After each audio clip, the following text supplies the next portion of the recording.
Welcome two bit inning. साथ में मिलके शुरू करते हैं जिंदगी की दूसरी इनिंग। वेब थ्री की दुनिया में फिर से आपका स्वागत है। और हमेशा की तरह आज भी बहुत सारे इंटरेस्टिंग टॉपिक्स हैं। मार्केट ग्रीन है, क्यों ग्रीन है मेरी तो समझ से बाहर है। इस पे भी चर्चा करेंगे, क्योंकि बहुत सारे लोगों को ये लग रहा है कि बस आ गए वो दिन, फिर से वही होपियम और फिर से वही सारी चीजें, वही नरेटिव, वही पुरानी बातें, बुल मार्केट इज बैक, और फिर से वही कहानियां शुरू हो गई। सस्टेनेबल है नहीं है, इस पे चर्चा करेंगे।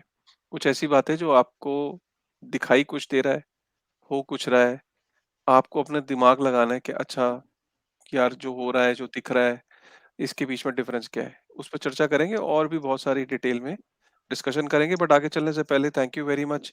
आपने बहुत सपोर्ट किया, आपने बहुत ज्यादा सराहना करी जो इकोनॉमिक्स के ऊपर सुनील अग्रवाल जी के साथ जो वीडियो बनाया था उसको। जिस हिसाब से आप लोगों ने जो रिस्पॉन्स दिए, जो कमेंट्स आए, this is that is phenomenal. और हम अपना जो स्पॉन्सर है ईपीएनएस, इथेरियम पुश नोटिफिकेशन सर्विस, उसको भी थैंक यू बोलना चाहते हैं। मतलब आप सोचो कि हम 60 एपिसोड के आसपास पहुंचने वाले हैं। डे वन से अगर कोई हमें सपोर्ट कर रहा है तो वो इथेरियम पुश नोटिफिकेशन है, ईपीएनएस, जिसने बुल मार्केट में भी हमें सपोर्ट किया और बेयर मार्केट में भी सपोर्ट किया, जब ज्यादातर ब्रांड्स जो होते हैं वो भाग जाते हैं और उनको लगता है कि यार अब कंटिन्यू करना बड़ा मुश्किल है। बट ईपीएनएस को ये लगता है कि जो काम हम कर रहे हैं, क्योंकि मेरी जब भी इनके फाउंडर से बात होती है हमेशा ये कहते हैं, यार काशी भाई, जो आप काम कर रहे हो, चाहे हमारे पास पैसे हों या ना हो, आपके साथ हमें सपोर्ट करना है और स्पॉन्सर बन के रहना है। और चाहे हम अकेले पूरी दुनिया में किसी एक को सपोर्ट करना होगा तो आपको करेंगे, क्योंकि उन्होंने कहीं ना कहीं ये देख लिया कि उनकी हमारी जो नीयत है वो बेसिकली इस स्पेस को बढ़ाने की नीयत है। और इथेरियम पुश नोटिफिकेशन सर्विस जो है वो कम्युनिकेशन लेयर है। जितनी भी डिसेंट्रलाइज एप्लीकेशंस के ऊपर जो नोटिफिकेशन आएगी वो ईपीएनएस के थ्रू ही आएगी। आप लॉग इन करके अपना वॉलेट कनेक्ट कर सकते हो और जितनी भी एप्स के थ्रू से आप चाहते हो नोटिफिकेशन, जिनको आप यूज करते हो, वो नोटिफिकेशंस आपको आना शुरू हो जाएगी। तो चलिए शुरू करते हैं आज बिना कोई वक्त को जाया किए। प्रणव। हेलो गाइस, कैसे हो सब। बहुत आज मेरे को लगता है ना कि मैं दुखी हो गया हूँ और बाकी लोग खुश हैं। मैं इसलिए दुखी हूँ कि वो मार्केट से जो फंडामेंटल्स वापस आ रहे थे वो वापस जाते हुए दिख रहे हैं। और वो इसलिए जाते हुए दिख रहे हैं क्योंकि क्रिप्टो मार्केट्स वापस बुल साइकिल में आ रहा है। तो जितने स्कैमर्स थे वो वापस आते हुए दिख रहे हैं, और जो फंडामेंटलिस्ट थे, जो फंडामेंटल्स में हाँ। विश्वास कर रहे थे, उनकी बात सुननी वापस थोड़ी कम हो गई है। तो मैं आई वुड से I am a little sad. मैं हम्म। सबसे पहले बताता हूँ, मेरा सब्सटेंशियल अमाउंट क्रिप्टो में है, राइट। ऑल्सो मैं जिस कंपनी के लिए काम करता हूँ खुद क्रिप्टो में काम करती है, और उसके कारण balance sheet and everything is maintained accordingly. But still fundamentals को आगे बढ़ाने के लिए कभी कभी हमें बेयर साइकिल्स में जाना पड़ता है। जो लोग अच्छे से काम नहीं करते हैं, जो लोग लाइक गलत ओवर लेवरेज होके, या फिर like by doing risky things they earn money, they need to be talked about. और जो हमने प्रीवियस, मैं नहीं बोलूंगा बेयर साइकिल खत्म हो गया है, पर जो हमने प्रीवियस साइकिल के अंदर ये देखा था, उसके अंदर सीफाई को बहुत बड़ी मार पड़ी, है ना। सीफाई ओरिएंटेड एपीवाई को बहुत बड़ी मार पड़ी।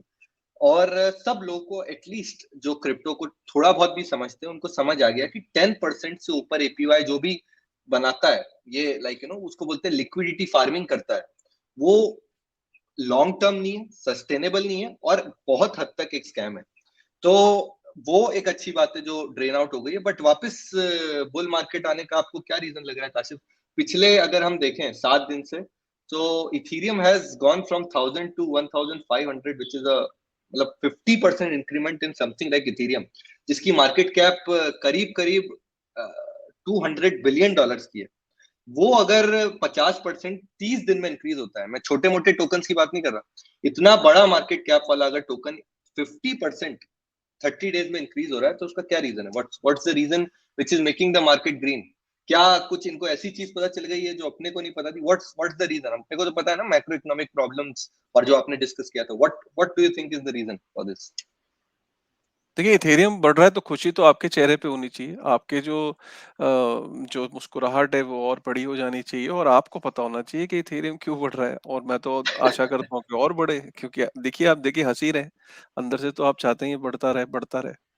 देखो यार, सीधी बस सी बात है, जो देखिए, ओवरऑल इथेरियम के केस में तो सिंपल है कि इथेरियम ओवरऑल मार्केट तो, उसके अंदर एक सेंटीमेंट पॉजिटिविटी आई, और वो सेंटिमेंट थोड़ा-सा ये हुआ कि यार मार्केट रिकवर कर रही है क्योंकि स्टॉक मार्केट नैस्डैक ग्रो कर रहा है।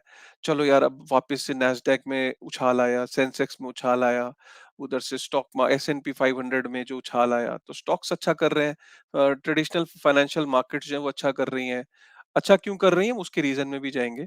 अच्छा इन द सेंस कि रिकवरी, मैं ये नहीं कहूँगा कि वापस अपने उन लेवल्स पे चली गई, बट एट लीस्ट एक जिसे कहते हैं जान आई, जान फूँक दी किसी ने।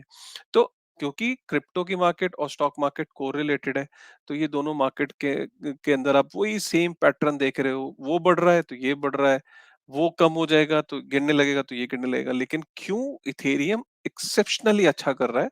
इथेरियम के अंदर क्योंकि मर्ज भी जो है वो एक्सपेक्टेड है।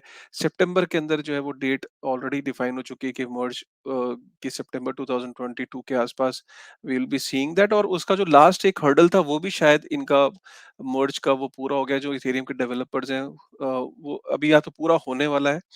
तो वो ये जो बुलिशनेस है इथेरियम को लेके, तो ये समझ में आता है कि ओवरऑल मार्केट अच्छी कर रही है।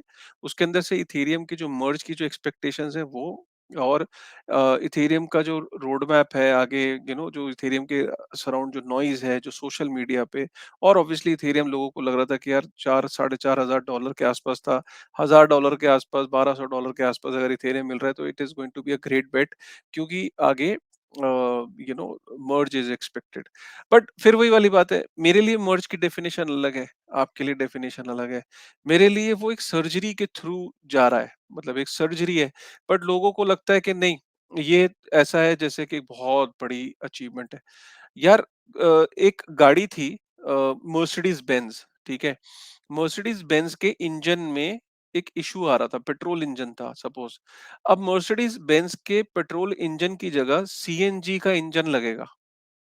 मैं फिर बोल रहा हूँ, मर्सिडीज गाड़ी की पेट्रोल इंजन गाड़ी थी। अब कंपनी ने डिसाइड किया कि मर्सिडीज की जितनी भी पेट्रोल इंजन की गाड़ियां हैं उसके अंदर सीएनजी का इंजन लगेगा। सीएनजी का इंजन लगने से उसकी जो ईंधन है, जो उसकी जो मतलब जो आपके पैसे लगते थे ना पेट्रोल पे, वो कम लगेंगे। अब आपका 50-60% आपका खर्चा कम होगा। 60-70% आपका खर्चा कम हो जाएगा अब आपका तेल का। अब सीएनजी का इंजन लग जाएगा। अरे मर्सिडीज के अंदर जब सीएनजी का इंजन लगा दोगे तो परफॉर्मेंस की क्या गारंटी है? क्या वो मर्सिडीज रहेगी? मैं फिर पूछ रहा हूँ, क्या वो मर्सिडीज रहेगी सीएनजी का इंजन लगाने के बाद? हो सकता रहे, हो सकता है रहे, हो सकता ना रहे, क्योंकि आप सीएनजी की किट इसलिए लगवा रहे हो मर्सिडीज के अंदर कि आपका खर्चा कम हो। क्यों? क्योंकि जो पेट्रोल था वो एनर्जी बहुत लेता था, बहुत ज्यादा एनर्जी को वेस्ट करता था। तो हमने सीएनजी की किट लगवा दी मर्सिडीज में। अब सीएनजी की किट लगवाइए, देखते हैं परफॉर्मेंस। अब इसमें खुशी की लहर हो जाए और लड्डू बांटना शुरू कर दो, बर्फी बांटना शुरू कर दो, समोसे खाना शुरू कर दो, पार्टी बनाना शुरू कर दो। अरे किस चीज की पार्टी यार?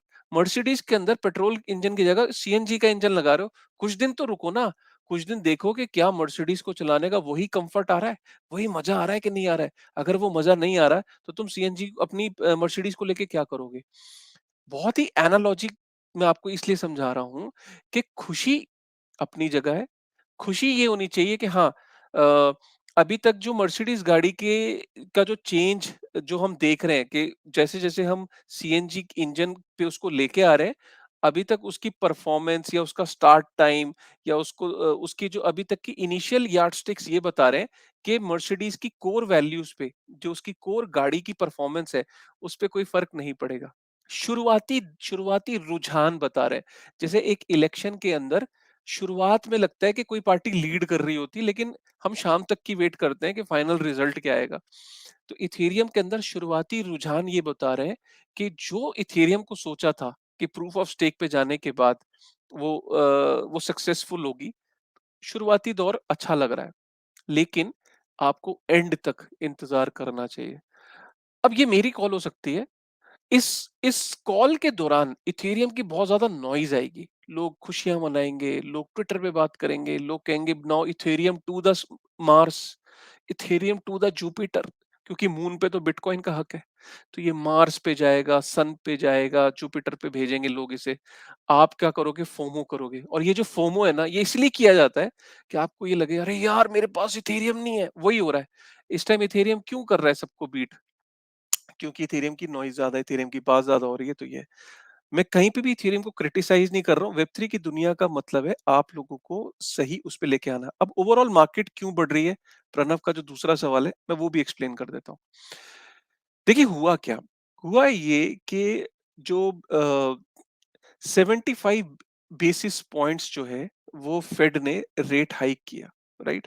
75 बेसिस पॉइंट का मतलब क्या होता है कि 0.75% जो है वो रेट हाइक किया। लोग 1% एक्सपेक्ट कर रहे थे, चलो फेड ने 0.75 किया, ज्यादातर लोग उससे 0.75 और 1% एक्सपेक्ट कर रहे थे। अब ये हुआ क्या कि रेट हाइक करने का मतलब ये होता है कि मार्केट से जो लिक्विडिटी है, जो सरकार ने जो डॉलर प्रिंट किए हैं, 8.5 ट्रिलियन की जो बैलेंस शीट है, उसको 4 ट्रिलियन पे लेके आना है। बहुत बड़ा कॉल है।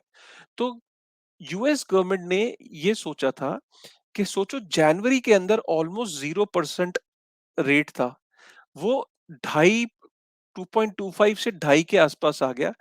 साल के एंड होते होते 3.5% के आसपास यूएस गवर्नमेंट रेट हाइक कर देती, टोटल 3.5% पे ले जाती रेट को।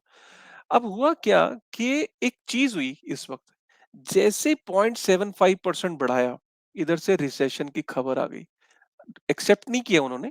उधर से क्या हुआ कि जीडीपी का पहले क्वार्टर नेगेटिव था और दूसरा क्वार्टर भी नेगेटिव आ गया। टेक्निकली स्पीकिंग यूएस रिसेशन में है, यूएस रिसेशन में है, और इधर से 75 बीपीएस जो है आपने 0.75% रेट हाइक कर दिया। अब यूएस गवर्नमेंट के ऊपर ये प्रेशर आ गया कि यार ऐसा है, अब हम रिसेशन में टेक्निकली आ चुके हैं। इससे पहले कि हमारी फजीती हो मीडिया के अंदर, हमारे अमेरिका को ये डिक्लेयर कर दिया जाए कि ये रिसेशन में जा रहा है। अब क्या करेंगे, ये रेट हाइक इतना नहीं करेंगे जितना एक्सपेक्टेड था, पहली चीज। दूसरी चीज, अगर तीसरे क्वार्टर के अंदर भी जीडीपी और गिरती है, तो हो सकता है कि रेट हाइक की जगह रेट को लोअर कर दें बाय द ईयर एंड, कि जितना बढ़ाया था यार, ऐसा है थोड़ा सा फंड रिलीज करते हैं मार्केट को रिकवर करने के लिए। एक चीज कंफर्म हो गई है कि जितना ये रेट एक्सपेक्ट कर रहे थे बढ़ाने का, अब ये उतने रेट हाइक नहीं कर पाएंगे, क्योंकि जीडीपी दो कंसेक्यूटिव ऑर्डर में, कंसेक्यूटिव क्वार्टर्स में गिरी है, माइनस में आई है। तो इसका मतलब क्या है कि अब मार्केट के अंदर एक सेंटीमेंट बन गया कि यार ग्रेट, अब उतना रेट हाइक नहीं होगा जितना एक्सपेक्टेड था। अब मार्केट के अंदर अचानक एक एक पॉजिटिव सेंटीमेंट बना, और इस वजह से हम मार्केट के अंदर ये ग्रीनरी देख रहे हैं। अब क्योंकि ये नैस्डैक पे और स्टॉक मार्केट्स के अंदर ग्रीनरी पहले आई, उसका स्पिल ओवर हम देख रहे हैं क्रिप्टो मार्केट पे। अब मेरा लेकिन आपसे एक सवाल है, मैं आपसे एक सवाल पूछता हूँ कि टेक्निकली तो हम सब मानते हैं कि अमेरिका रिसेशन में चला गया। अमेरिका इस डेफिनेशन को चेंज कर रहा है। अमेरिका कह रहा है नहीं, हम रिसेशन में नहीं है। उन्होंने यहाँ तक कह दिया कि जो विकिपीडिया पे और जो हार्वर्ड और जो कैम्ब्रिज, मतलब दुनिया की सारी यूनिवर्सिटीज, सारे जितने केन्जियन इकोनॉमिक्स इकोनॉमिस्ट इतने बड़े, उन सब की डेफिनेशन क्लियर है कि दो कंसेक्यूटिव क्वार्टर में अगर जीडीपी गिरती है, तो इकोनॉमी टेक्निकली वो रिसेशन में है। अब जब तुम रिसेशन में हो, तुम मान नहीं रहे हो, तुम और सारे फैक्टर बता रहे हो कि नहीं बाकी सारे फैक्टर ठीक है, हम रिसेशन में नहीं है। अगर रिसेशन में यूएस टेक्निकली है और आप अगर इस चीज को मानते हो, तो आपको पता है कि रिसेशन के इम्पैक्ट क्या होता है। रिसेशन का ये इम्पैक्ट होता है कि सडनली मार्केट के अंदर आपको जो आउटपुट है वो कम हो रहा है कंपनीज का। आउटपुट इसलिए कम हो रहा है क्योंकि कंज्यूमर सेंटीमेंट लो है। कंज्यूमर सेंटीमेंट लो होने का मतलब है कि जो कंपनीज की प्रोडक्शन है वो कम हो रही है। कंपनीज की जब प्रोडक्शन कम हो रही है, जैसे कार कम बन रही है, साबुन कम बन रहा है क्योंकि डिमांड कम है, तो कंपनीज क्या करेंगी, उनके रेवेन्यूज गिरेंगे, रेवेन्यूज गिरेंगे, प्रॉफिटेबिलिटी गिरेगी, प्रॉफिटेबिलिटी गिरेगी, वो कॉस्ट कटिंग पे आएगी, कॉस्ट कटिंग पे आएंगी तो जॉब लॉस होंगे, जॉब लॉस होंगे तो लाखों में करोड़ों में जॉब लॉस होता है। जब लाखों में जॉब लॉस होगा, लोग घर बैठेंगे, तो वो और कंजर्वेटिव हो जाएंगे, वो और कैश के अंदर आना पसंद करेंगे। स्टॉक मार्केट्स क्रैश करती हैं, और मार्केट सारी मार्केट्स क्रैश करेंगी। कैश करके पैसा हाथ में लेते हैं लोग। क्यों? क्योंकि लोग काफी सारे जॉब लॉस होते हैं, कुछ लोग जॉब में भी जो होते हैं उनको डर लगता है कि आगे हमें कैश की जरूरत पड़ेगी, हमें इक्विटीज में और क्रिप्टो में पैसा नहीं लगाना है। जब इतना बुरा सेंटीमेंट मुझे पता है कि रिसेशन के अंदर होता है, मार्केट ग्रीन क्यों है? मार्केट ग्रीन मार्केट का ग्रीन होना क्या लॉन्ग टर्म सस्टेनेबिलिटी दिखा रहा है मार्केट की? I don't know. You have to think कि टेक्निकली जब मैं कह रहा हूं कि रिसेशन में है और दूसरी तरफ मैं लड्डू बांट रहा हूं, आपको एक चीज डिसाइड करनी पड़ेगी कि रिसेशन है या नहीं है। अगर आप कहते हो रिसेशन नहीं है, हो सकता है आप ठीक हो, आप भी अगर यूएस गवर्नमेंट की तरह रिसेशन को डिनाई करते हो सकता है आप ठीक हो सकता है मैं ठीक हूं। आपको ये डिसाइड करना है आप किस पक्ष में है। लेकिन एक चीज क्लियर है, अगर आप ये मानते हो कि यूएस रिसेशन में ये खुशी बहुत लंबी चलेगी नहीं, ये मेरा मानना है। डेफिनेटली उनने जब इस पर्टिकुलर मीडिया जो जेरोम पॉल से एक मीडिया पर्सन ने क्वेश्चन भी पूछा था कि 0.75% आपने इंक्रीमेंट किया है, तो ये किस बेसिस पे इंक्रीमेंट किया है, ये सेंटिमेंटल वैल्यू पे किया है कि डेटा ड्रिवन एंट्री है? तो उन्होंने बताया ये डेटा ड्रिवन है, राइट? और उसके कारण जो वॉल स्ट्रीट है उसने ये स्पेक्यूलेट किया कि बिकॉज ये डेटा ड्रिवन है, तो there is a good chance that we'll not have any further like increments, या फिर जितना हम इंक्रीमेंट कर सकते थे उतना हमने कर दिया। प्रॉब्लम क्या हो रही है ना कि अगर ज्यादा इन्फ्लेशन बढ़ा हुआ है, इन्फ्लेशन के साथ रिसेशन भी बढ़ा हुआ है। अगर इन लोगों को रिसेशन कम करना है तो उसके कारण इन्फ्लेशन और बढ़ाना पड़ेगा। अगर इनको इन्फ्लेशन कम करना है तो स्टॉक मार्केट गिरने लग जाएगा, और हाइक करने पड़ेंगे, और उसके कारण रिसेशन बढ़ेगा, और रिसेशन बढ़ेगा तो जीडीपी नेगेटिव आने लग जाएगा।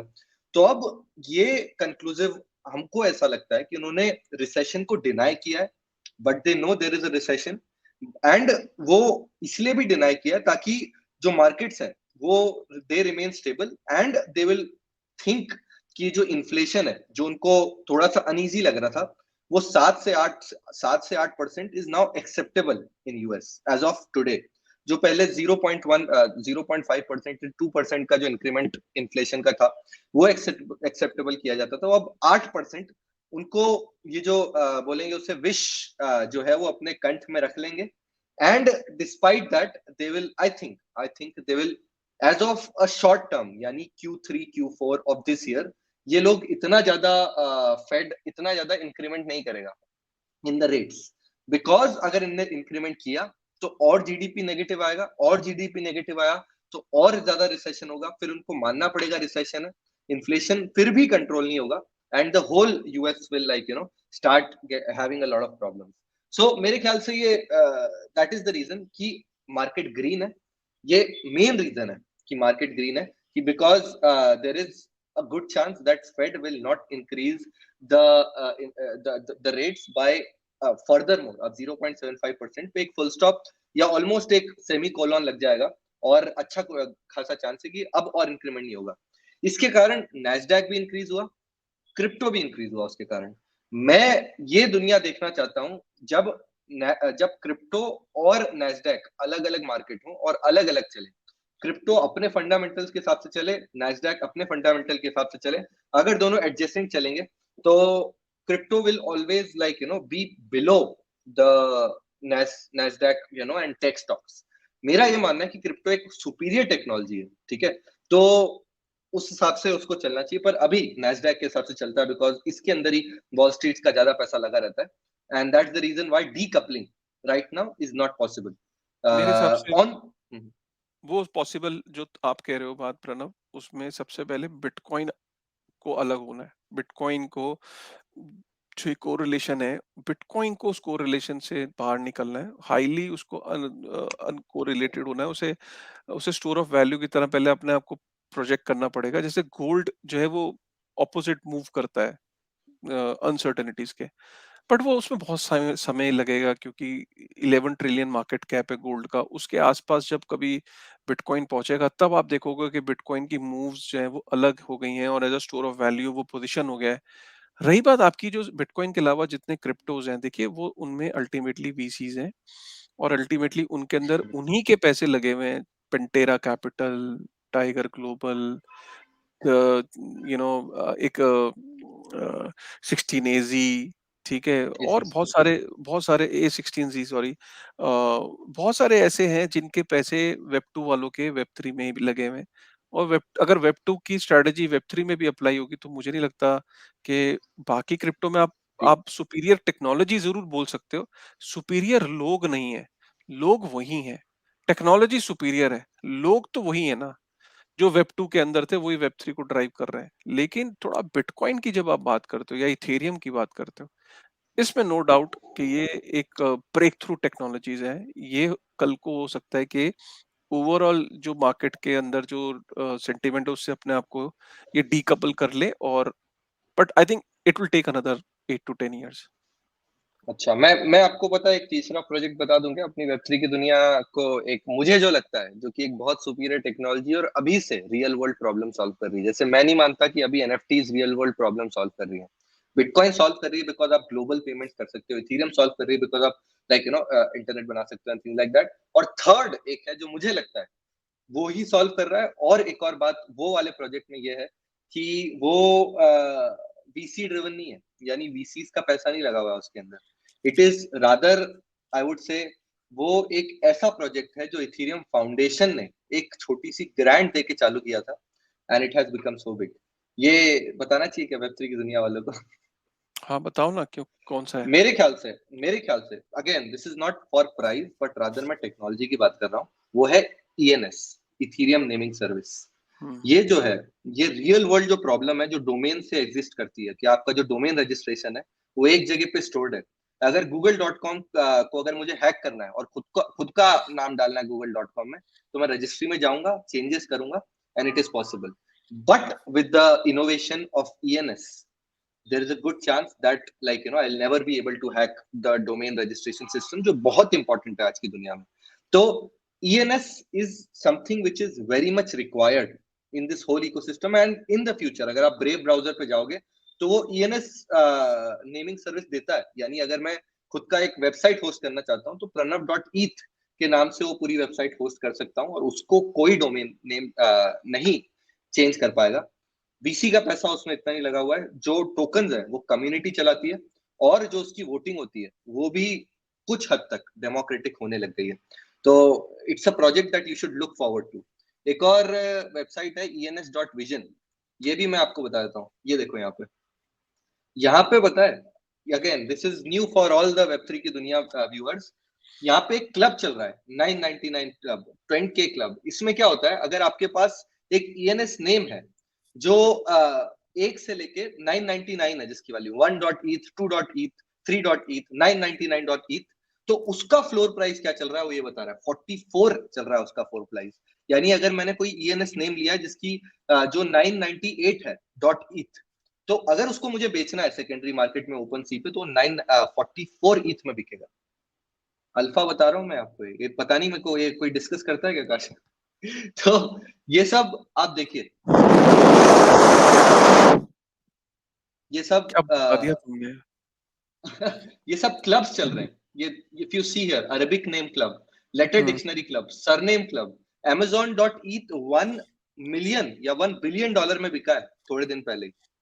ये सब एनएफटीज हैं जो लोग खरीद के स्टोर फीमेल करके रख रहे हैं। फीमेल फर्स्ट नेम, ये क्लब्स क्या है? फीमेल फर्स्ट नेम का क्या मतलब होगा? Male first name? अगर कहा है ये इधर है, हाँ। और ये नीचे, हाँ इसके नीचे जाओ। ये male what first does name, this mean? हाँ। तो दिस मीन्स कि एक कोई भी बंदा है उसका फर्स्ट नेम प्रणव.eth अगर मैं अभी खरीदना चाहूंगा ना ईएनएस पे, अगर हाँ, मैं जाके प्रणव.eth खरीदना चाहूंगा तो नहीं खरीद पाऊंगा, मिलेगा ही नहीं मुझे। आ, वो तो तुम्हारे क्योंकि पास है ना।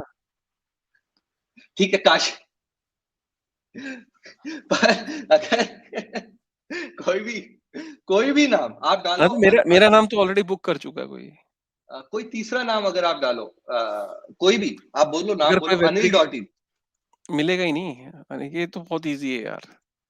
तो ये सब मेल फर्स्ट नेम्स जो है ना वो सब बुक्ड है फॉर लाइफ टाइम। जो कॉमन यूएस के नाम है वो तो आपको कभी भी नहीं मिलेंगे। जो अगर बुक है ना। It is booked registered.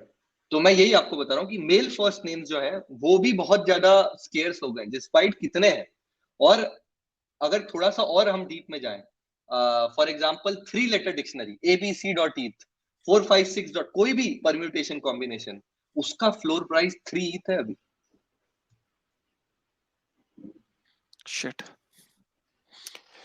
ये क्या बता दिया तुमने, आज मूड ऑफ हो गया। तो I think ENS is one such, अगर अच्छा आप रियल वर्ल्ड, ये अच्छा ये भी है इमोजीज डॉट ईथ, मतलब हार्ट डॉट ऐसे भी है क्या? हाँ ऐसे भी बना सकते हो आप, हम्म। ये भी आप खरीद सकते हो, हार्ट ये .eth। तो मैं बना सकता हूँ काश, तो फिर मैं काशिफ भाई को उनके बर्थडे पे गिफ्ट करने वाला हूँ, काशिफ हार्ट डॉट ईट। बुक डोगा। तो तो ये बहुत इंटरेस्टिंग है। यू शुड, अगर आप रियल वर्ल्ड प्रॉब्लम सॉल्व कर रहे हो तो, मतलब 2015 का है, 2016 या 2017 में आया था ईएनएस, इथेरियम नेमिंग सर्विस, हम्म 2017 के अंदर। और अब जाके 2021 में उन्होंने अपना टोकन लॉन्च किया था, या 2022 के शुरू में, ठीक है। और जिसके पास ईएनएस नेम था, सबको एयर ड्रॉप दिया था। इनफैक्ट वेब3 की दुनिया का शो का फर्स्ट टॉपिक ईएनएस था। हम्म। अगर आप याद हो तो अगर आप रियल वर्ल्ड प्रॉब्लम सॉल्व कर रहे हो तो ऐसा हो ही नहीं सकता कि you will not, like you know, you will not be valued, और आप डीकपल नहीं होंगे। But it's just a matter of time, you will get decoupled, but it will take some time. तो दैट इज दैट। एक specific चीज और मैं, like Kashif ने क्योंकि डिस्कस करी, उसको मैं, अब मेरा भी दायित्व बनता है उसको डिस्कस करना, इथीरियम मर्ज, जिसके कारण इथीरियम इंक्रीज हो रहा है। Definitely, the things that Kashif told are important, and वो उसके कारण, like there is a big problem, proof of work से proof of stake इंजन जो है वो चेंज हो रहा है, इन्वायरमेंटल फ्रेंडली हो रहा है वो, उसका चेंज हो रहा है जो, जो like you know who is basically, चलती हुई गाड़ी में हम इंजन चेंज कर रहे हैं, तो थोड़ी सी प्रॉब्लम जरूर है। बट क्यों हो रहा है? कोई भी सिर्फ और सिर्फ नैरेटिव्स के हिसाब से इथीरियम नहीं खरीदने लग जाता है। आपके पास अगर 10,000 रुपए हैं तो आप खरीदोगे नैरेटिव के हिसाब से, क्योंकि आप समझते नहीं हो चीजों को।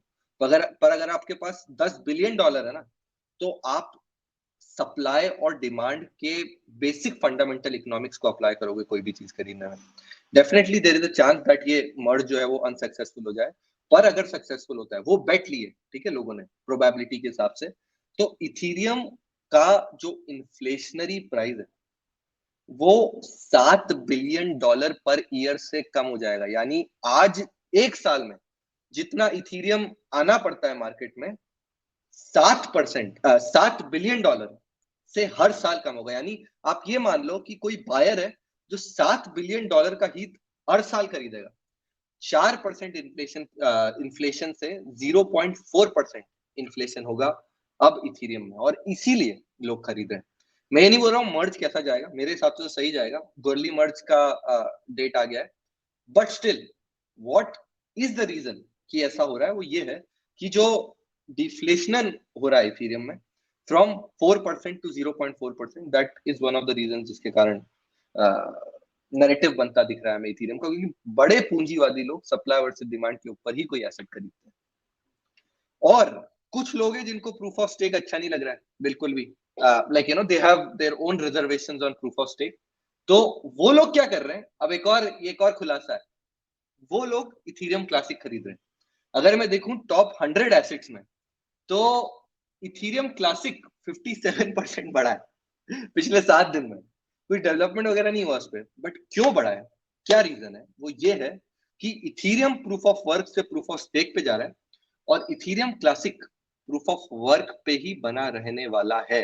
तो जिन लोगों को लगता है प्रूफ ऑफ स्टेक सही नहीं है डिसेंट्रलाइजेशन के लिए, वो इथीरियम क्लासिक के ऊपर अपना बेट डाल रहे हैं। आपको क्या लगता है काशिफ इसके बारे में? भाई साहब, आपको पता नहीं है आपने ये क्या अल्फा दे दिया आज।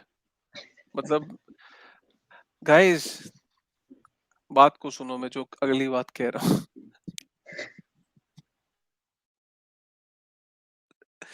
आपको पता नहीं आपने क्या अल्फा दे दिया।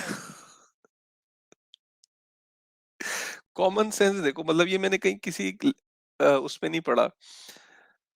2017 से हूँ इंडस्ट्री में, तो मेरे को ऐसा लगता है, मतलब बहुत ही, आज ये प्लान नहीं था, ये तुमने बीच में पता नहीं क्यों घुसा दिया ये टॉपिक।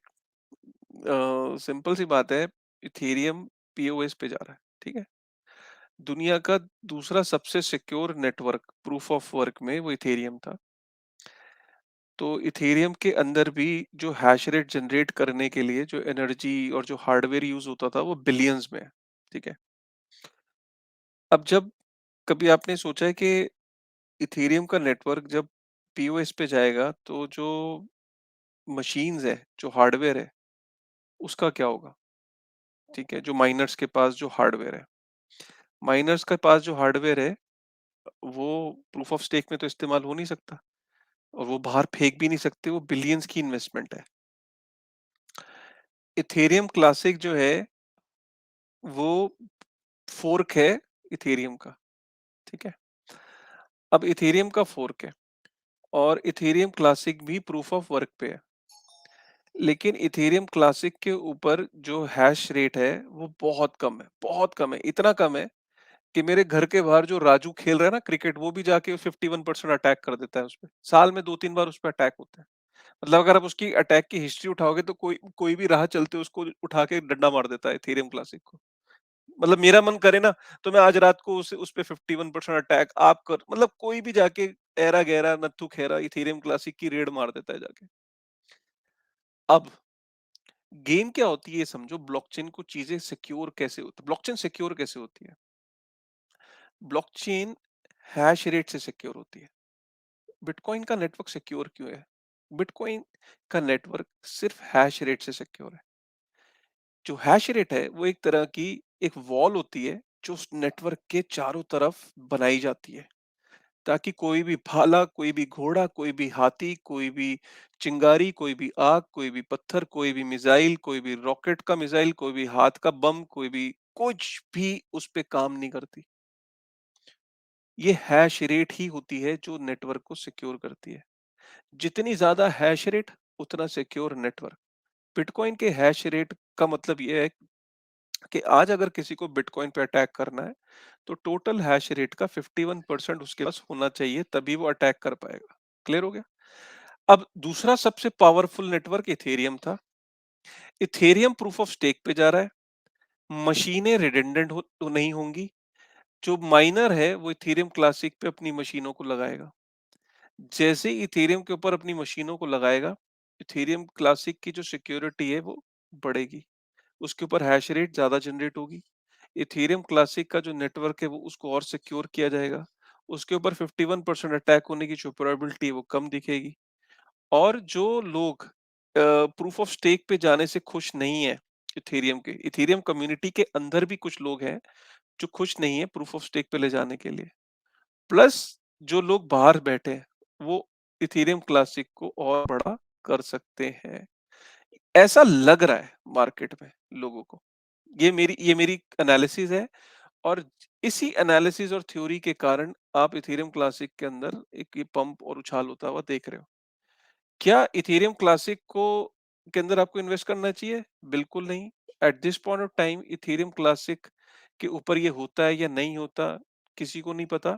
इथेरियम क्लासिक के ऊपर जो नेटवर्क इफेक्ट है वो नहीं है, डिसेंट्रलाइज एप्लीकेशंस वो नहीं है, जो स्मार्ट कॉन्ट्रैक्ट जो आप इथेरियम पे लिख सकते हो, जो जो जो डेवलपर फर्टर्निटी इथेरियम पे है, वो इथेरियम क्लासिक पे है, नहीं है। लेकिन एक उम्मीद बनती है, दिख रही है उम्मीद, कि जो नेटवर्क जो माइनर है, जब नेटवर्क कोई सिक्योर हो जाता है, मतलब प्रणव राजा है, सपोज करो एक जंगल का राजा है प्रणव, और प्रणव जंगल के अंदर अपना घर ढूंढ रहा है। अब प्रणव को दो ऑप्शन दिए जाते हैं, एक सिक्योर किले का और एक नॉन सिक्योर किले का। तो प्रणव कहाँ जाएगा? ऑब्वियसली सिक्योर किले में। तो जो भी लोग आज इथेरियम के ऊपर सोचते हैं कि यार इथेरियम के ऊपर आज गैस फीस के अभी इश्यूज रिजॉल्व नहीं हुए हैं, और भी चीजें हैं वहां पे, आज भी मुझे प्रोजेक्ट को बनाना मेरे लिए डिफिकल्ट है, टफ है। इधर से मेरे लिए इथेरियम क्लासिक भी चलो एक अच्छा ऑप्शन दिख रहा है, प्रूफ ऑफ वर्क है, और यहाँ पे ये security is far more decent and decentralize बनाती है इन कंपैरिजन टू पीओएस, क्योंकि पीओएस पे जाने के बहुत लोगों का ये भी कहना है कि ये सिक्योरिटी हो जाएगा या ये डिसेंट्रलाइज नहीं रहेगा, तो वो लोग इथेरियम क्लासिक को ऑप्ट कर सकते हैं। इसी वजह से इथेरियम क्लासिक के ऊपर ये आप इंटरेस्ट बनता हुआ दिख रहे हो। तो यार ये था यार, अब ये मेरी एनालिसिस है, प्रणव आपको क्या लगता है? हाँ बिल्कुल, अगर आप ये देखो Antpool, they are one of the biggest miners of Ethereum. वो क्या, उनने जो माइनिंग रिग्स खरीदे थे वो फेंक दें क्या? क्या कर सकते हैं? तो हम्म। उनने क्या किया, $10 मिलियन की बैकिंग दी है इथेरियम क्लासिक को, क्योंकि उनको तो चलाना है ना कोई नोड तो चलाना पड़ेगा अपना बिजनेस बनाने के लिए। तो उन्होंने इथेरियम क्लासिक को बैक करना चालू कर दिया, इससे हैश रेट बढ़ रहा है इथेरियम क्लासिक का। और वो और डिसेंट्रलाइज होता जा रहा है। तो बहुत इंटरेस्टिंग है कि मतलब मार्केट डायनेमिक्स कैसे चलता है। अगर आपको मार्केट में सक्सेसफुल होना है तो you have to read the underline. जैसे हमने ईएनएस का आपको बताया, जैसे इथेरियम क्लासिक के बारे में डिस्कस कर रहे हैं। अगर बिटकॉइन बढ़ गया है और फिर कोई वीडियो बना रहा है कि यार बिटकॉइन बढ़ने वाला था, देखो मैंने बताया था ना क्या मतलब वो वीडियो देख के। यू शुड, अगर आपके पास नॉलेज होगा, अगर अब किसी को प्रूफ ऑफ वर्क और प्रूफ ऑफ स्टेक के बीच में डिफरेंस ही नहीं पता है तो बता ही नहीं सकता इथेरियम क्लासिक क्यों बढ़ने वाला है। उसको उधर बस टेक्निकल चार्ट दिख रहे हैं इधर उधर, पता नहीं अजीब सी लाइनें बना रहा है वो, and he is trying to speculate on that. तो आई थिंक स्टिल जिन लोगों को लगता है क्रिप्टो एक स्पेक्युलेटिव बिजनेस है, उनको टेक्नोलॉजी नहीं समझ आती ब्लॉकचेन की, ऐसा मुझे लगता है। बहुत सारे एसेट्स ऐसे हैं जो फंडामेंटली ड्रिवन हो सकते हैं क्रिप्टो में, और है भी। एनीवेज, मूविंग फॉरवर्ड, एक स्पेसिफिक थिंग जो लाइक यू नो शायद इंडियंस को समझ आएगी, वो ये है कि हम एक दिन, मैं और काशिफ एक स्पेस कर रहे थे, ट्विटर स्पेस, और उसके अंदर एक like you know American, almost American, Indian American but living in America and belonging to that particular place, उसने बोला था कि बिटकॉइन जिससे जो रशिया को फंडिंग मिल रही है वो रोकनी चाहिए। क्यों रोकनी चाहिए? बिकॉज रशिया गलत काम कर रहा है और यूक्रेन सारा सही काम कर रहा है। ठीक है, तो बिटकॉइन से क्या है, जो रशिया को फंडिंग मिल रही है वो रुक सकती है? उसका आंसर है नो। अभी आप देखो, प्रो रशियन मिलिट्री को 2.2 मिलियन डॉलर्स की फंडिंग मिली है थ्रू क्रिप्टो डोनेशन। अगर आप इन रियल लाइफ देखो तो there is a West propaganda and there is a reality, और ये दोनों बहुत अलग अलग है मेरे हिसाब से एटलीस्ट, राइट? और जो वेस्ट प्रोपोगंडा है उसके लिए everything that happens to west is world's problem, and everything that happens to world is not west's problem। ठीक है, उसके कारण अगर यूक्रेन पे वॉर हो रहा है तो रशिया खराब है, उसके हिसाब से अगर ईरान पे वो वॉर कर रहा है तो वो अच्छा है, ईरान खराब है। तो these kind of narratives always play out. तो इसके कारण क्या फाइनेंशियल ट्रांजैक्शंस रुकने चाहिए? ठीक है, कोई भी सही है कोई भी गलत है वो तो दूर की बात है, क्या उसकी कंट्री के लोगों का जो फाइनेंशियल इनकमिंग एंड आउटगोइंग है वो रुकना चाहिए? That's that's not correct way to think about it. आप वेस्ट की साइड पे हो कि नहीं, आप यूएस के साथ कोई चीज मानते हो कि नहीं, उसके हिसाब से आपका फाइनेंशियल नैरेटिव नहीं बनना चाहिए, है ना? और इसीलिए bitcoin is a political. Kasim ने वो एक बहुत इंपॉर्टेंट बात बोली थी ट्विटर स्पेस पे कि Bitcoin is a political. West सही कर रहा है या ईस्ट सही कर रहा है, रशिया सही कर रहा है या यूएस सही कर रहा है, doesn't matter, but the financial network that bitcoin has created is apolitical and it will work accordingly। तो काशिफ, आपका क्या कहना है इस apolitical bitcoin पे जिसने रशिया को भी फंडिंग दी है despite the West propaganda? Right, so Bitcoin जो है वो, जैसे आज मैं बोलूं कि इंटरनेट किसका है, या इंटरनेट, यू नो, इंटरनेट पे क्या इंडियंस अलाउड नहीं है, क्या श्रीलंकन अलाउड नहीं है बनाने के लिए? कोई भी बना सकता है। HTTPS website, internet is highly decentralize. और फिर भी लेकिन कहीं ना कहीं हम ये कहते हैं कि इंटरनेट को कुछ कंपनीज गवर्न करती है, राइट? अगर आप बिटकॉइन के नेटवर्क को देखो, ये कंप्लीटली डिसेंट्रलाइज और एपॉलिटिकल है। उसको, उसके फाउंडर का नहीं पता उसका कौन था, वो क्या बैकग्राउंड का था, उसने ये जो चीज बना के दी है, जो इजाद हुई है, तो ये बेसिकली एपॉलिटिकल है। इसका कोई लेना देना नहीं है कि इसको कोई भी यूज कर सकता है। गुड एलिमेंट्स भी यूज कर सकते हैं, बैड एलिमेंट्स भी यूज, गुड एक्टर्स भी यूज कर सकते हैं, बैड एक्टर्स भी यूज कर सकते हैं। ये एपॉलिटिकल है, ये न्यूट्रल है, बिल्कुल न्यूट्रल है। बिटकॉइन को कोई अच्छाई के लिए भी यूज कर सकता है, कोई बुराई के लिए भी यूज कर सकता है। कोई लेना देना नहीं है बिटकॉइन को, कोई गोरा है या काला है, या कोई अलग रिलीजन का है, कोई अलग देश का है, कोई अफ्रीका का है, कोई इंग्लैंड का है, कोई यूके का है, कोई लेना देना नहीं है। ये बिटकॉइन को बहुत खास बनाती है चीज। दुनिया में शायद ही ऐसी कोई चीज हो जो ए पॉलिटिकल, जो पॉलिटिकल ना हो। मतलब कुछ भी पकड़ लो, अगर कोई चीज ए पॉलिटिकल है तो वो सिर्फ नेचर है। धूप सबके लिए है, हवा सबके लिए है, पानी सबके लिए है, बारिश सबके लिए, ये चिड़िया सबके लिए, ये बादल सबके लिए, ये सागर सबके लिए, ये बिटकॉइन सबके लिए।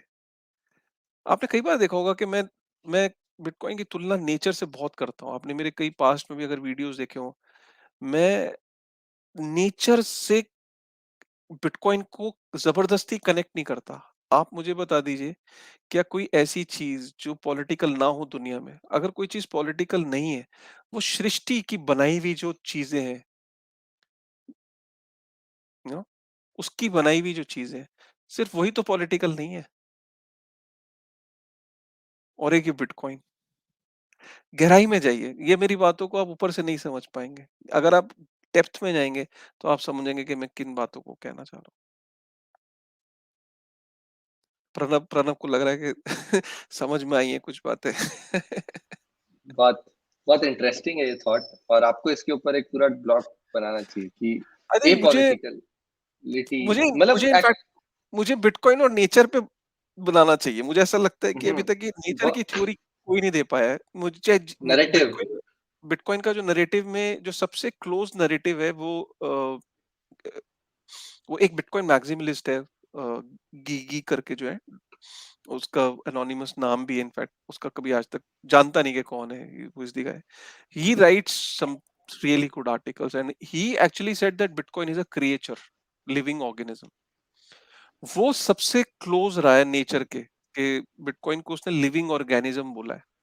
और इनफैक्ट उस पे मैं एक पूरा डेडिकेटेड वीडियो करना चाहूंगा। वो आर्टिकल मुझे बड़ा इंस्पायर करता है।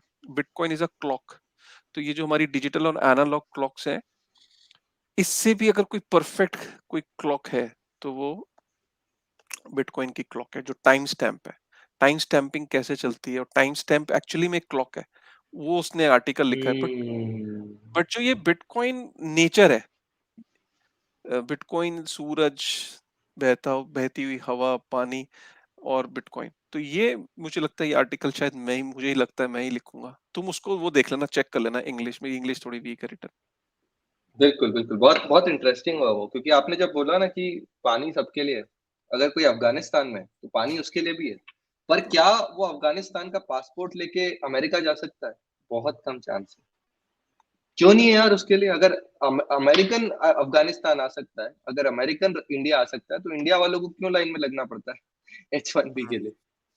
क्योंकि ये सब आर्टिफिशियली क्रिएटेड बाउंड्रीज़ हैं। बट पानी मेरे को भी मिलेगा, पानी अमेरिका वाले को भी मिलेगा। अगर बिटकॉइन से एक बात बोलूं, फैसिलिटेट। सॉरी हाँ। आपको मैं रोक रहा हूँ। कोई मुझे ये कह सकता है कि भाई गोल्ड गोल्ड भी तो एपॉलिटिकल है। सही बताऊं तो गोल्ड भी एपॉलिटिकल था, लेकिन 5000 सालों में दुनिया भर की जो पावरफुल किंग्स थे, फिर किंग्स ही गवर्नमेंट्स बनी, और जो रिच फैमिलीज थी वो बैंक्स बनी। तो उन्होंने फिगर आउट कर लिया तरीका गोल्ड को पॉलिटिकल करने का। अगर आप देखो दुनिया में आज की डेट में पेपर गोल्ड जो है वो जब से बना है, तो बॉन्ड्स।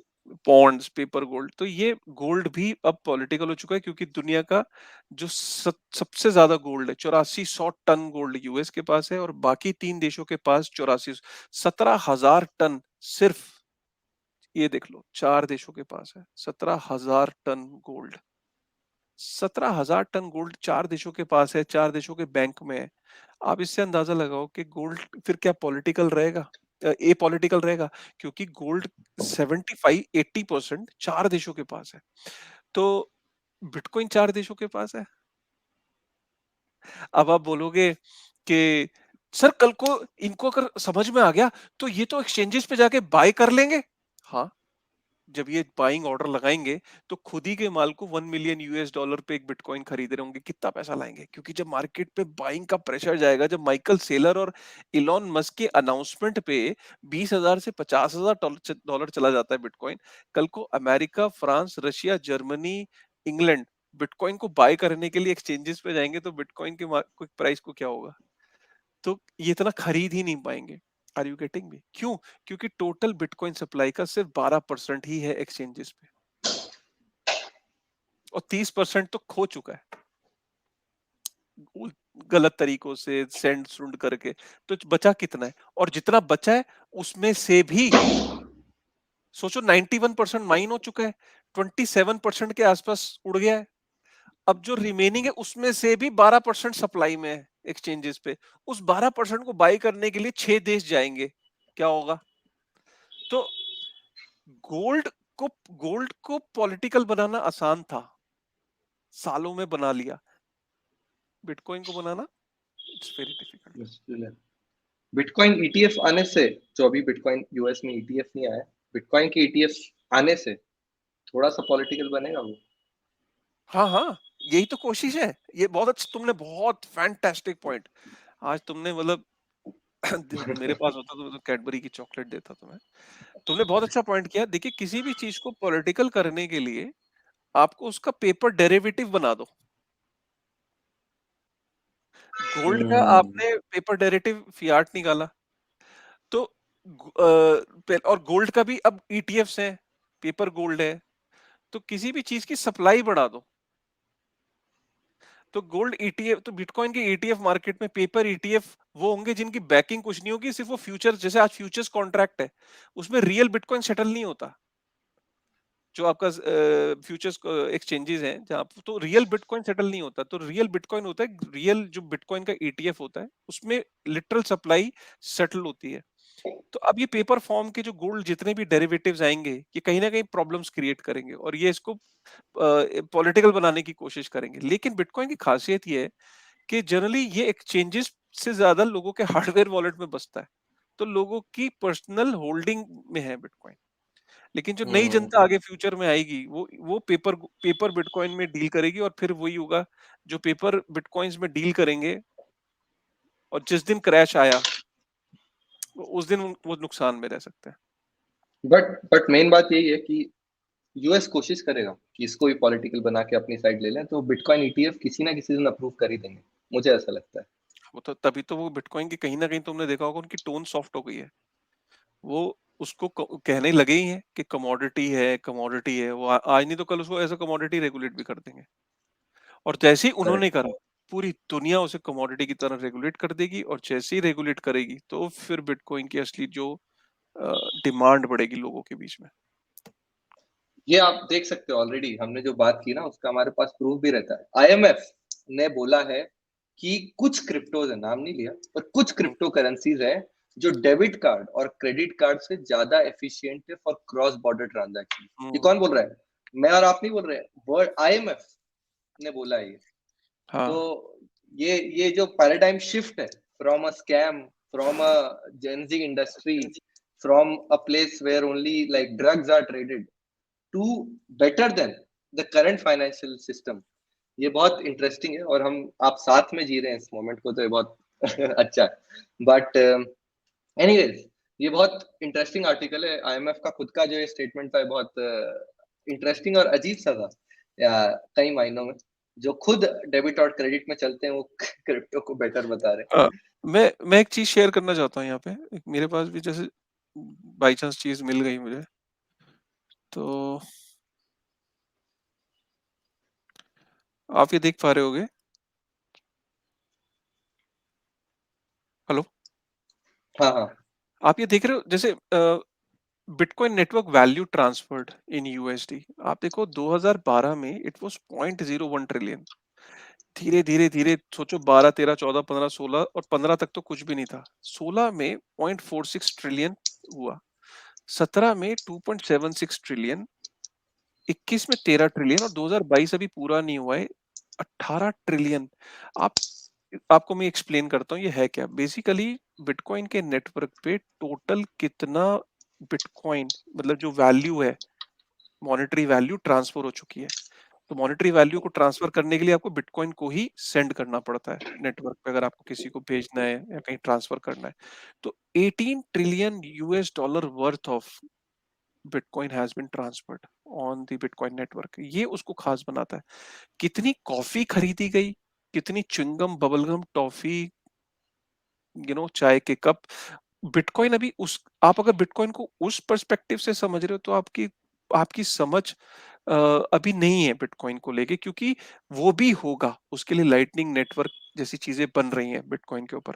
लेकिन बिटकॉइन का जो रियल यू नो पर्पस है वो ये है कि उसके ऊपर ट्रिलियंस में, बिलियंस में वैल्यू ट्रांसफर कर सके विदाउट एनी इंटरमीडियरी, और वो भी बिना किसी डबल स्पेंड के। तो सोचो 18 ट्रिलियन, ये फाइनल सेटल्ड अकाउंट है। ये बड़ा इंपॉर्टेंट है। जब मैं बोलता हूँ ना फाइनल सेटल्ड, फाइनल सेटल्ड का मतलब है कि लेजर के अंदर सेटल हो चुका है। होता क्या है क्रेडिट कार्ड कंपनीज में, जैसे मैं आज बाय करता हूँ ना कोई चीज, अभी पेट्रोल पंप पे मैं 4,000 का पेट्रोल डला के हूँ, 4,000 का वो अमाउंट सेटल नहीं हुआ है अभी। सेटलिंग प्रोसेस में टाइम लगता है, कुछ दिन लगते हैं। और अगर जरा सी भी कोई गड़बड़ हुई या आपके अकाउंट में, मेरे अकाउंट में कुछ इश्यूज है, तो आपने देखा होगा कि आपको चार्जेस रिवर्स हो जाते हैं कुछ दिन बाद। तो वो फाइनल सेटलमेंट नहीं होती है। यहाँ सोचिए फाइनल सेटलमेंट है ये 18 ट्रिलियन, ये उसे खास बनाती है। Are you getting me? इसलिए वो कह रहे हैं आपका जो आईएमएफ है कि हम्म। कुछ क्रिप्टो, कुछ का मतलब क्या होता है? अरे यार तुम सीधा बोलो ना। मतलब तुम सोलाना को कह सकते हो कि बहुत अच्छा, अरे भाई जो 8 बारी खुद को रीस्टार्ट कर रहा हो, वो कैसे भेज सकते हैं उसके ऊपर ट्रिलियन? उसके ऊपर 14 ट्रिलियन चला जाएगा सोलाना के ऊपर। 15 ट्रिलियन कोडानो पे भेज दो तुम। ऐसा करो ना, टेजोस पे 16 ट्रिलियन भेज दो, पोलका डॉट पे भेज दो 20 ट्रिलियन। अरे यार शिबा इनू पे भेज दो यार 20 ट्रिलियन। डोज पे भेज दो 21 ट्रिलियन। अरे तुम समझो गेम, बात को नहीं समझते हो यार। बात को समझो, जो ये आपको समझाया जा, लेकिन क्या है कि वेब3 की दुनिया, अब स्टूडेंट समझदार होते जा रहे हैं वैसे बाय द वे। अब हमसे ही सवाल पूछते हैं कई बार बड़े अच्छे अच्छे, तो अब लगता है कि और ज्यादा अपने आप को भी वो करना पड़ेगा। लेकिन जो स्टूडेंट वेब3 की दुनिया से निकल रहे हैं, वो बहुत अच्छा कर रहे हैं। उनकी नॉलेज और अंडरस्टैंडिंग दिन प्रतिदिन बढ़ती जा रही है। करेक्ट। और सिर्फ मेरे को ऐसा लगता है कि वेब3 की दुनिया सिर्फ और सिर्फ स्टूडेंट्स और इंडिया वाले लोग ही नहीं देख रहे हैं, टर्की ने भी देखा। और फिर उन्होंने सीजी के साथ एक मीटिंग कर ली, उनके फाइनेंशियल मिनिस्टर ने।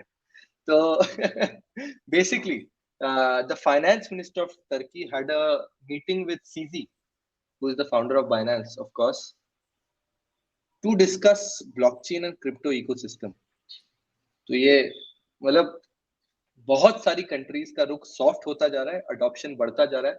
मैं थोड़ी सी और न्यूज आपको चला देता हूँ। ये एक बड़ी न्यूज है कि टर्की बहुत जल्द कोई बहुत ही क्रिप्टो फ्रेंडली कानून लाने जा रहा है, मेरे ख्याल से। सेकंड, एफटीएक्स को भी ग्रीन लाइट मिल गई है दुबई के अंदर। तो अब एफटीएक्स, बाइनेंस और एक आध एक्सचेंज हो रहा है जिसका नाम नहीं याद मुझे, already have a green light in Dubai, and they'll be settling like their ecosystems and hubs in Dubai.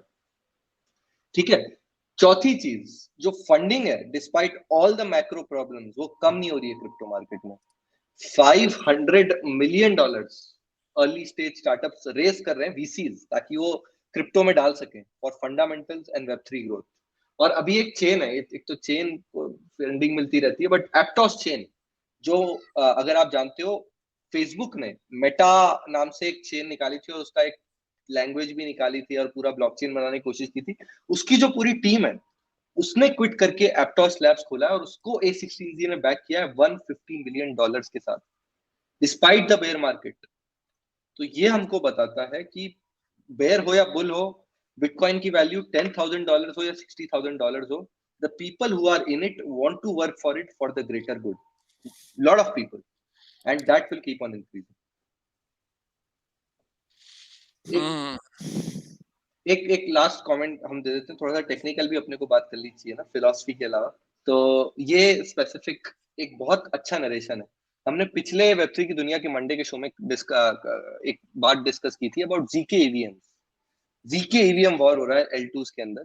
ठीक है, सब लोग अपना जीके ईवीएम अनाउंस कर रहे हैं।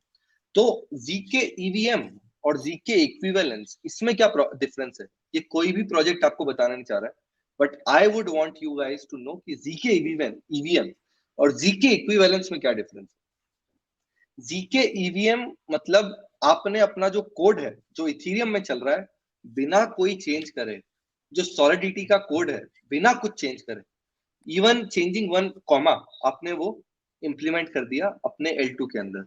That is currently not possible with zero knowledge technology. ठीक है, ये स्टार्कवेयर को समझ आ गया था।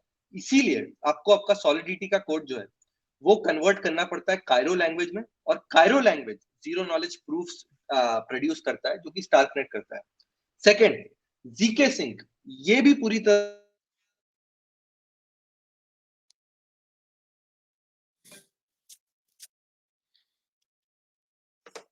होता है। जो ईवीएम है, वो कन्वर्ट होता है एक एलएलवीएम में, और वो LLVM सॉलिडिटी का कोड रन कर सकता है. It is not ZK EVM but LLVM, जो कि एक थोड़ा सा डिफरेंट टर्म है. सॉलिडिटी हर्मेस वो ऑब कोड तक चले जाता है, मतलब ऑलमोस्ट सिमिलर कोड जो है, जो आपका सॉलिडिटी का है, वो पॉलीगॉन हर्मेस में चलेगा, बट उसके अंदर भी एक कमिटी होती है, सब लोग इसको वेरीफाई नहीं कर सकते because of the SNARK proof and things like that. चौथा जो स्क्रोल है, I would say it is one of the closest to ZK EVM. तो अगर आप असली, अगर स्क्रोल कन्वर्ट कर पाता है, तो अगर आप असली इनोवेशन देखोगे जो जीरो नॉलेज टेक्नोलॉजी में होगा, तो वो स्क्रोल ने किया. तो ये बहुत अंडरस्टैंडिंग चीज है आपको समझने के लिए. तो start learning about these projects because these are gonna be not Ethereum for security, but they are gonna be Ethereum for implementation.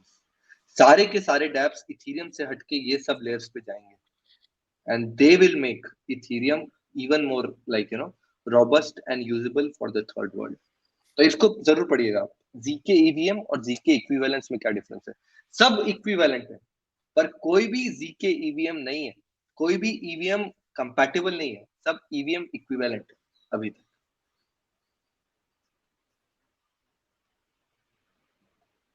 तो हमने आज फिलॉसफी भी डिस्कस करी, प्रोजेक्ट्स के बारे में भी समझा, और आखिरी में एक एक पर्टिकुलर बहुत डीप टेक्निकल जीरो नॉलेज के ऊपर भी डिस्कस किया.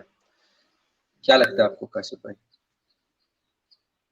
बहुत बढ़िया यार. मैं तो जीरो नॉलेज के प्रति भी एक एनालॉजी ढूंढने की कोशिश कर रहा था जब तुम समझा रहे थे. तो जीरो नॉलेज प्रूफ बेसिकली, आपने कभी